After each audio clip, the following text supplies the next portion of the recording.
Hello, my name is Emery Thompson, and for my Create Your Own Adventure assignment, I decided to do a book report on the book Why Are All the Black Kids Sitting Together in the Cafeteria by Beverly Daniel Tatum.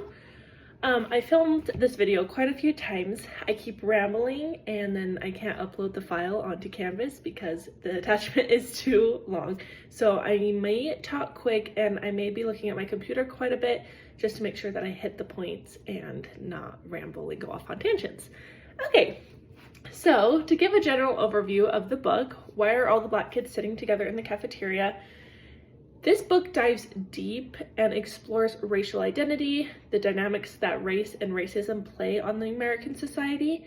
Beverly Daniel Tatum writes this book to inform people that different racial groups often self-segregate and how those patterns are shaped by personal identity and their social environments, which I think is important to bring up as we are going into the education field, just because we do work with many different races, cultures, ethnicities in the school system, and to be able to kind of see how kids kind of self-segregate and go about their own pace and their own way of life is very important as we try and teach them and help grow the society to become less racist and more accepting people.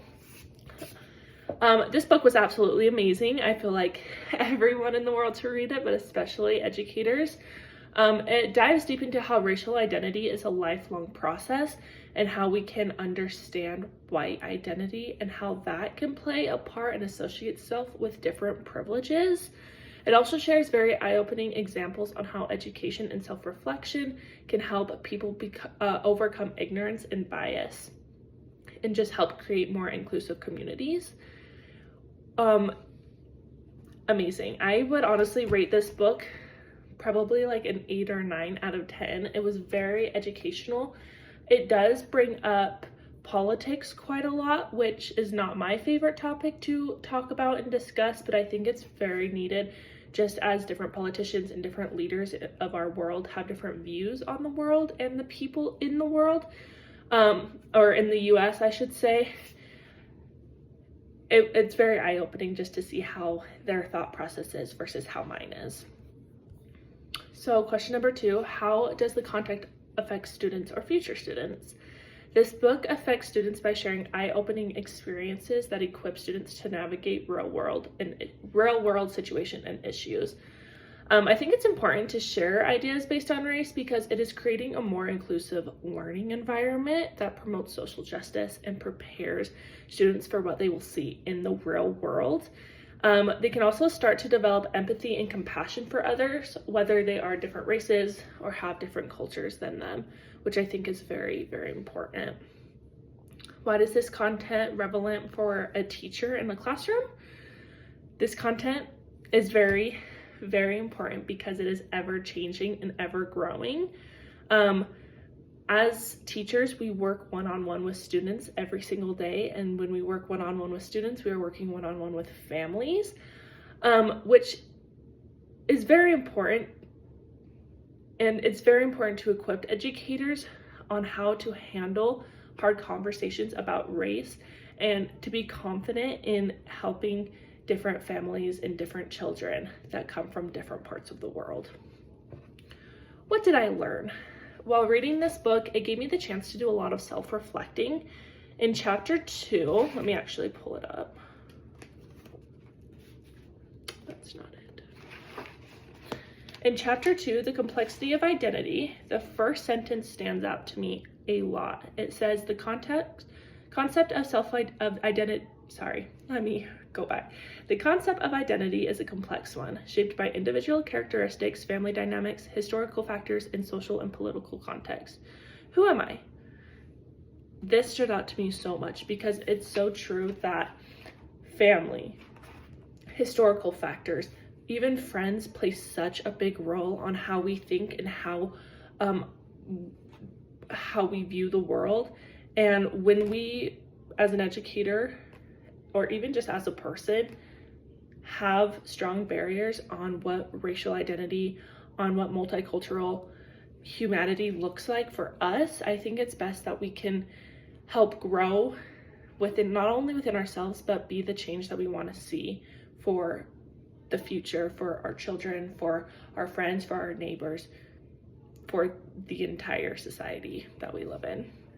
So that was just very eye-opening, because thinking about my own thoughts on race, I don't really feel like I have any, but as I delve deeper into the whole self-identity and kind of self-reflecting aspect of it, I was able to pinpoint like, oh, okay, well, maybe I was being a little bit racist in that sense, or maybe I am not as accepting in this scenario.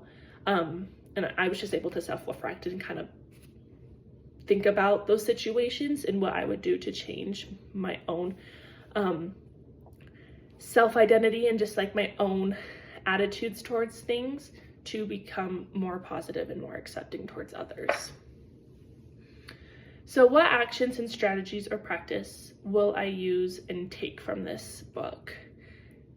While reading this book, it just already amplified my beliefs that this world needs to become more accepting and welcoming. There were many different aspects of this book that I'll be taking away, but the three that stand out to me are also the three that we've gone over in class quite a bit, but I think they're just so important.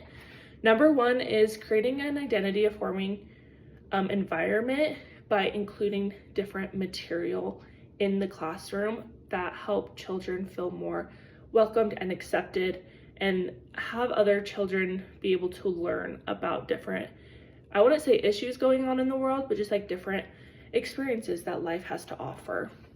So just putting that material into our curriculum is very, very important. On page 67, this also stood out to me quite a bit. It says, silence does not protect, it only ensures that stereotypes, omission, and misconceptions go unchallenged. This stood out to me quite a bit as well, because if we want to be the change we want to see in the world, we have to stand up, we have to be the voice, we have to share experiences. We cannot stay silent and hope that things will change.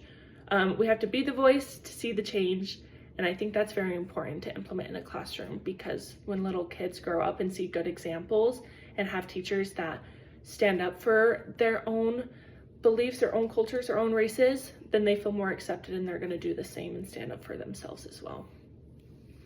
The last, which is very, very important, we've gone over a lot in class, is just engaging families and communities within the classroom. It's so important because it's building strong relationships with students and their families, and it's recognizing that cultural knowledge and support system extend beyond the school, which I think it's very important that kids feel safe in the school system, out of the school system, and continue on later in life. This book was very educational.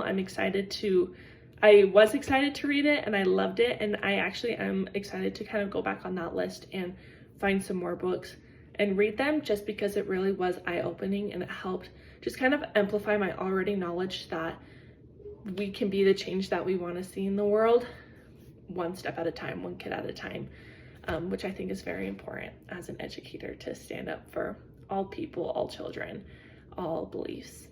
So thank you.